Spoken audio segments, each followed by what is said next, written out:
Suprabhatam, Suswagatam. Raja Yoga, king among yogas. This is the name given by Swami Vivekananda to Patanjali Yoga. In Parampara, in our tradition, yoga always meant Patanjali Yoga. Then we had Jnana, Bhakti, Karma. Swami Vivekananda said, they also have the same goal to reach. Therefore, they all should be called as yoga. He called karma as karma yoga, bhakti as bhakti yoga, jnana as jnana yoga. What about yoga? He called it as Raja Yoga.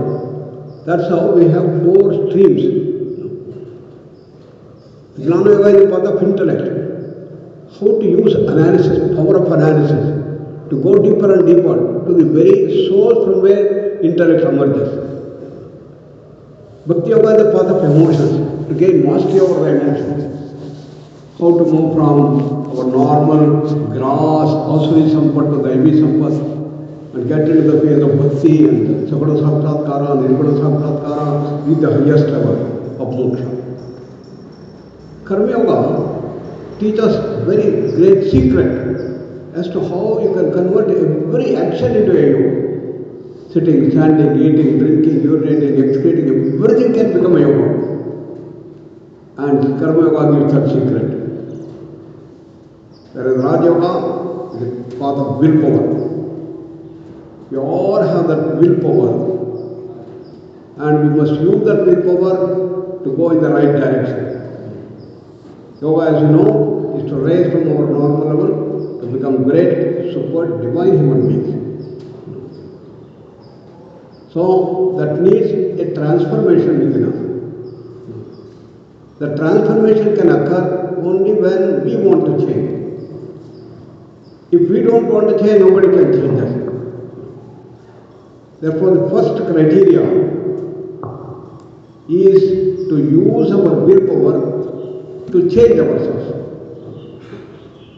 So, Yama and Niyama, a sort of discipline, what you have to know, what you should not do. Simple thing, you all should come and sit here in the front line and then occupy. But what is our tendency? Here, there, everywhere. Somebody should be there to say, okay, come sit here, sit here. You know? So this is where we have to use our willpower to change. Nobody should ask us. Automatically it should come and sit in your positions. Similarly, when you come there, throw the chappal here and there, here and there. You got the thing, you must see that you put it in the line correctly.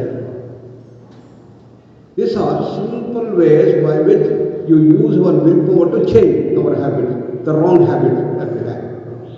Haphazard. This haphazardness is a feature of tamas. And we have to change that to see that we grow.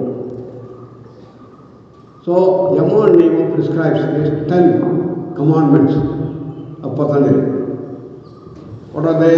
All of you know, ahimsa, satya, asteya, brahmacharya, parigraha, ayama, shaucha, santosha, tapas, swadhyaya, ishvara pranidhanani, niyama, 5, 10. That forms the basis. So, what is the goal? To reach the highest level of freedom, moksha. That Patanjali called as kaivalya. How to do that? Gain control and mastery over the mind, he said. Yogaha chitta vritti nirodhaha. But Arjuna says, no. Look at my mind. It's so haphazard. Chanchalam himana Krishna. Pramathi balabadrudham. Mind is so haphazard. It doesn't allow you to do here and there. Goes around like a monkey mind. You cannot sit in one place for some time. It wants you to go here and there, here and there. That's the monkey mind. So how to control this mind? Arjuna says, Brahmasi Balabhadradam. Impossible it looks. So Krishna also says, yes, what you say is right. Mind is that monkey mind. Vayoriva Sudushkaram. Very difficult to control it. Just like you are trying to control the wind itself. But there is the method for them, a system there, a upaya is there, a secret is there. So if you know that secret, if you follow that, then you can get. What are those? Abhyasa and Vairagya. Abhyasena tu kaunteya vairagyena cha grukhyate. He said, practice, practice, practice every day. So therefore we have the timetable. So morning till night, you follow the entire routine. But mind doesn't want. Okay, 5 o'clock who is going to come? That we rest, that we come 5 minutes late, 10 minutes late, doesn't matter. So you have to control that mind. If you don't come, if you don't sit in line, we are not the losers, you are the losers. Because you are not gaining control over the mind. Buddha says you should come and do the things exactly the way it has been told. Abhyasa, abhyasa. Tatra sthito yatnaha abhyasaha. To do the same thing again and again, again and again, again and again, every day, for 1 month in our YAC, 1 week in Arogadam, or 15 days in Arogadam. We should do continuously. The timetable has been given, we must follow the timetable meticulously. Nobody should tell you, nobody should supervise you. You have the willpower. This is how it says, Patanjali says. So, habits die hard. Very difficult to change habits. Morning we are all used to get up at 8 o'clock, 9 o'clock, sleeping late, 12 o'clock, 1 o'clock, 2 o'clock, watching the TV or browsing your mobile and all other things. You have to change. 10 o'clock, sleep. You should tell.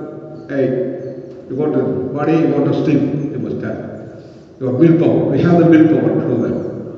Morning you have to get up 4:30, 5 o'clock you have to come for the class. But abhyasa, what is the abhyasa? What is the habit we have? Late.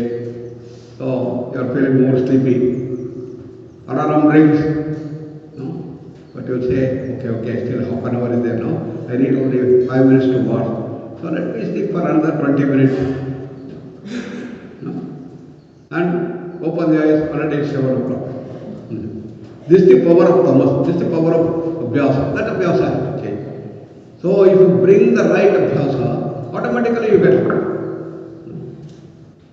So I make a resolve in the night, I am going to get up at 4:30, I don't need alarm. The inner alarm rings. Before the outside alarm rings, the inner alarm rings, you get up. So this is application of willpower with Patanjali wants us to exercise and do that thing.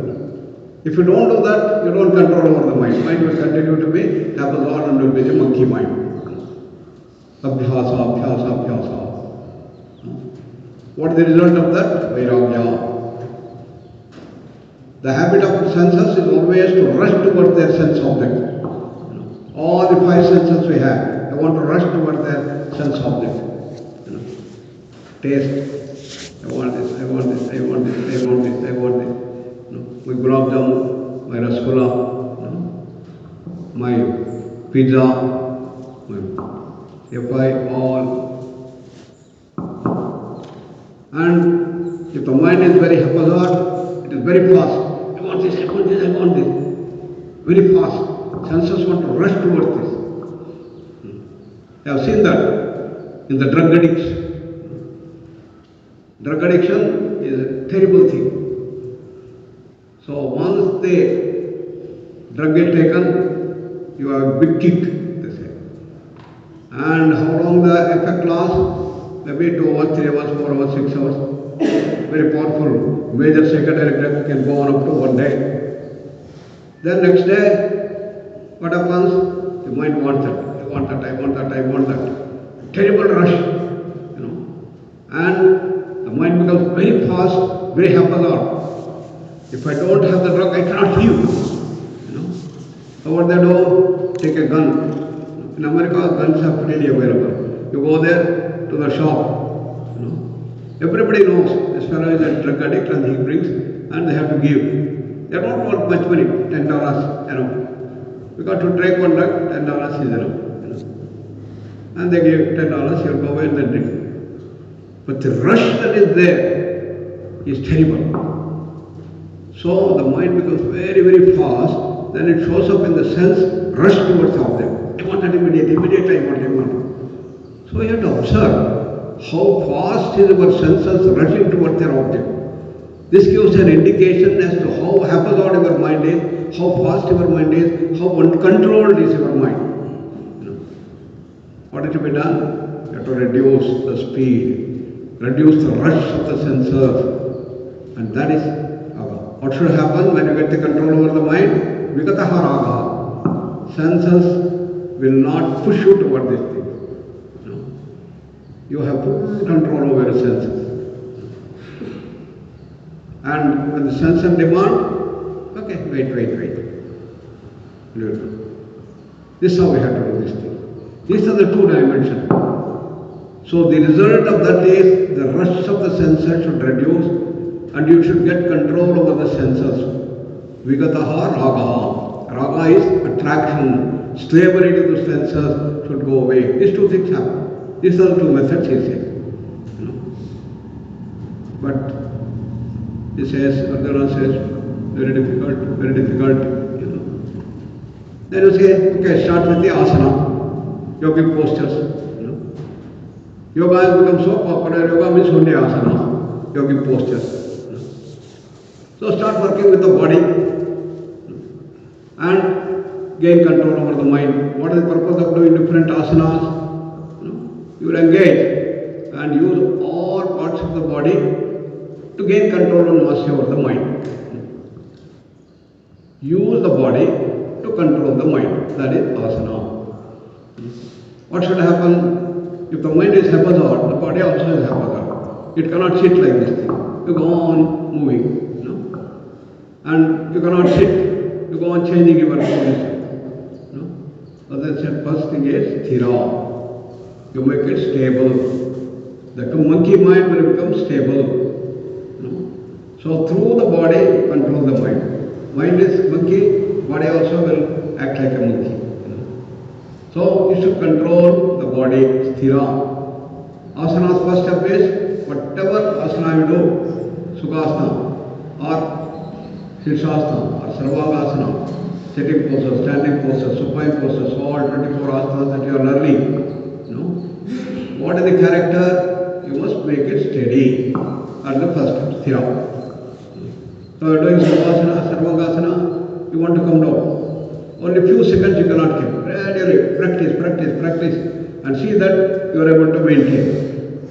Then, Chira. Second one is to stay longer in the position. You have gone there, steady, but you must stay there longer. So how long depends on your asana.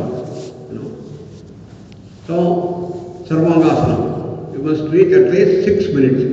You should be able to maintain for 6 minutes. Some asanas you can stay longer. Padmasana. How much? 3 hours. So like that, every asana Mayurasana, become posture, more difficult. So, start by doing only 2 minutes. So, in all the 24 asanas that you are learning, you have to stay longer. So, how to stay longer? The effort that is involved in doing the asana should be withdrawn. You should relax. Prayatna Shaitilya. Patani, it's a trick.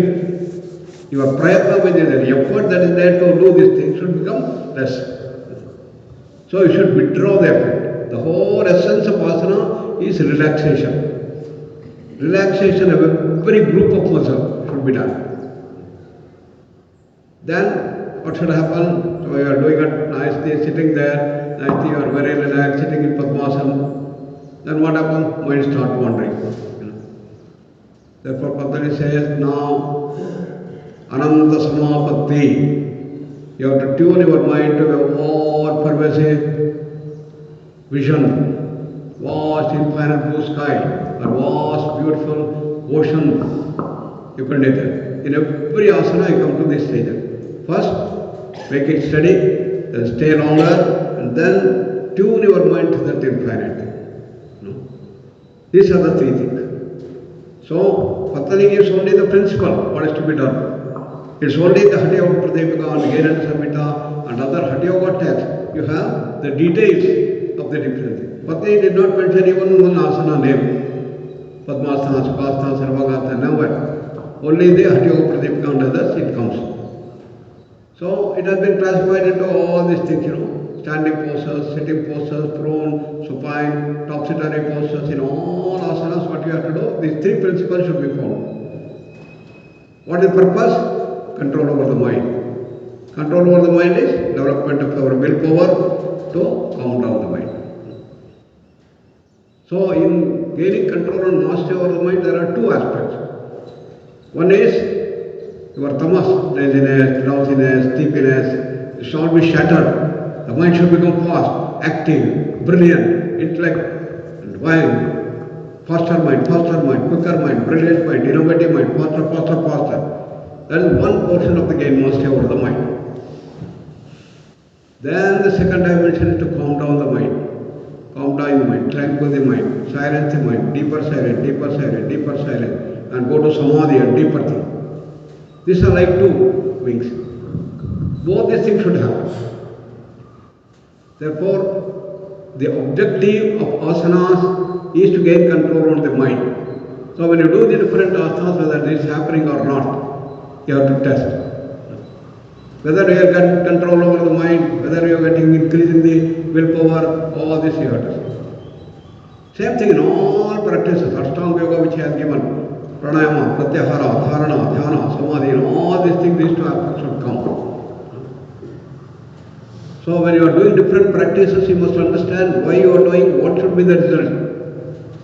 Whether you are getting that willpower or whether you are in the same slavery. Whether you are getting control over the senses or in the same slavery to the senses. Anger, greed, jealousy, hatred, infatuation are all the things that start coming up, which has to be brought down. Ahimsa, Satya, Asteya, Brahmacharya, doing this thing. If it is happening, you are progressing. Otherwise, you are not progressing. Pranayama is to use the breath, breathing and prana to gain control and mastery over the mind. What is to be done? The whole essence of pranayama is to slow down the breath. When the mind is very fast, breathing also is very fast. Our normal breathing rate is 15 to 18. If the mind is very fast, breathing rate also will become fast. 20 breaths per minute, 25 breaths per minute, 30 breaths per minute. Very shallow breathing. So people suffering from various ailments like asthma, diabetes, hypertension, heart problem, epilepsy, they all have the disturbed breathing, haphazard breathing, fast breathing. So we wanted to test. So long back, 20 years back, we did some research, corrected data. 1,000 cases of people suffering from bronchial asthma. What is their average breathing rate? It was 23.1. People suffering from hypertension, 25.3. 1,000 cases of neuroticism, people who are neurotic, breathing rate was 29.8. So what it shows, when the mind is very fast, breathing also is very fast. Therefore, what is the whole essence is to slow down the breathing. So you should first bring the breathing to normalcy, 15 to 18. Then you must reduce the breathing rate, 15 to 12 per minute, 10 per minute, 5 per minute, 2 per minute. Then you are progressing very fast in pranayama. Then 1 breath per minute. 1 inhalation, 1 exhalation. 1 minute. Slow breathing, that is pranayama. Then you are advanced. Then what happens? If you want to go further, 1 breath in 2 minutes. 1 inhalation, 1 exhalation, 2 minutes. Then 3 minutes. I found one of the great pranayama experts who had done 30 years of great pranayama. He was my teacher. How much was your breathing rate? one in 5 minutes. 1 breath you will take, breath comes down. This is the grandeur. So pranayama therefore is to see that your breathing rate comes down. Then the mind also comes down, the speed comes down, you go to deeper and deeper silence, go to samadhi. Then comes pratyahara. As I said already, rush of the senses towards object should be reduced. Pratyahara. These are all the 5 Bahiranga Yoga, external ways by which control over the mind. That is a direct control over the mind. Dharana, Dhyana, Samadhi. Dharana is to focus on a single thought. Choose any thought that you want. It can be just Om. It can be our Ishta Devata. It can be a leaf, it can be a flower, it can be a point, anything. Tarataka will be helpful for you to develop the dharana. You have the candle flame, you go on staring at it. And close the eyes and retain the picture. So, that flame should be kept in the mind, focused. That is the dharana. Fixing the mind on a single thought is dharana. But it is very strenuous. You start getting pain here if you do longer. The Patanjali says you must make it dhyana. What is dhyana? What is meditation? It is relaxed single thought. You must do the dharana. Effortless dharana is dhyana. Tatra pratyaya ekatanata dhyanam, as Patanjali says. So what does that mean? In meditation, there should be a single thought. Number 2, the breath should slow down, therefore a number of thoughts are going to come down, single thought. Slowness. Third, it becomes effortless. You should stay in that single thought effortlessly. You have Ishta Devata, keep there, the mind should stay in that effortlessly. Then, when you slow down, the tendency of the mind is you go to sleep. No sleep, sir. Wakefulness, important. And the last one is, you start expanding. So, these are 5 features of what you call meditation or dhyana. Single thought, you must remember, you can write down if you want. Single thought, slowness, effortlessness, wakefulness, and expansiveness. Okay? Single thought, slowness, effortlessness, wakefulness, and expansiveness. Then you have meditation, dhyana. And the culmination of meditation is samadhi. Samyak adhyate iti samadhi. Samadhi is super conscious. They jump into a higher state of consciousness.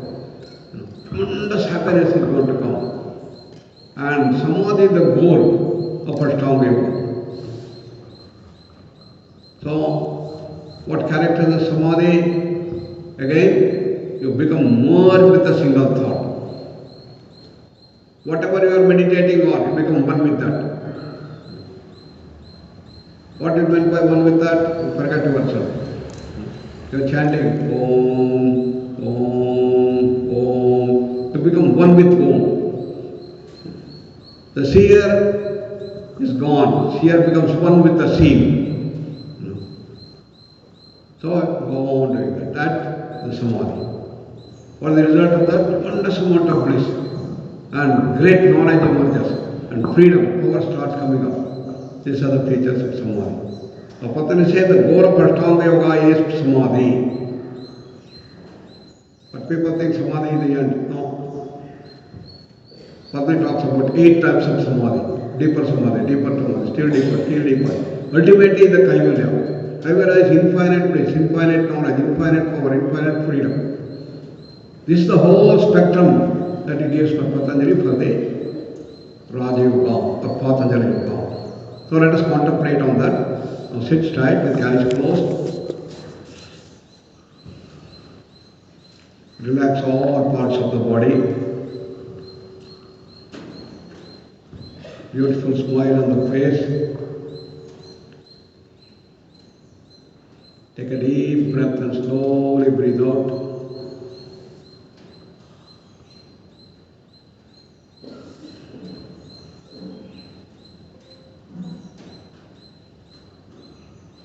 then choose a single thought, your own Ishtadevata. It becomes easier for dhyana.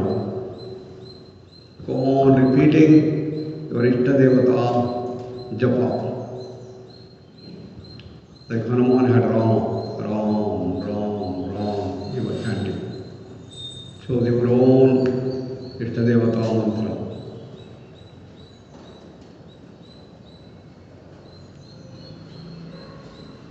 Mind will continuously dwell in the dhyana.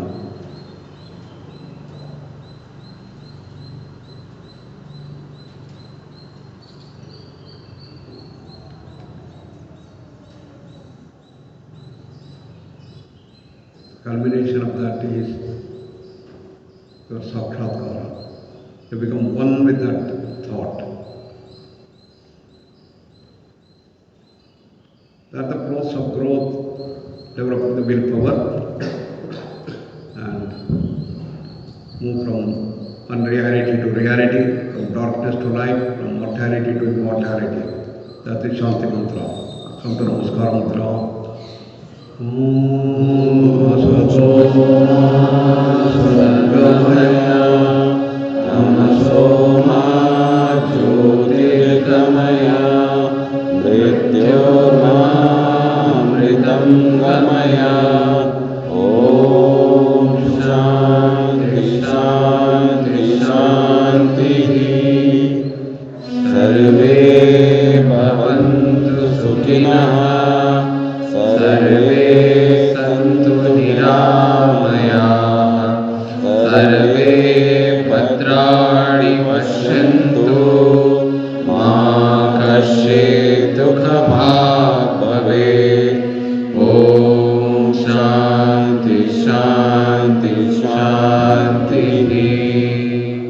Please come up. Let us sing the glory of Mother Bharat. She has given us all this.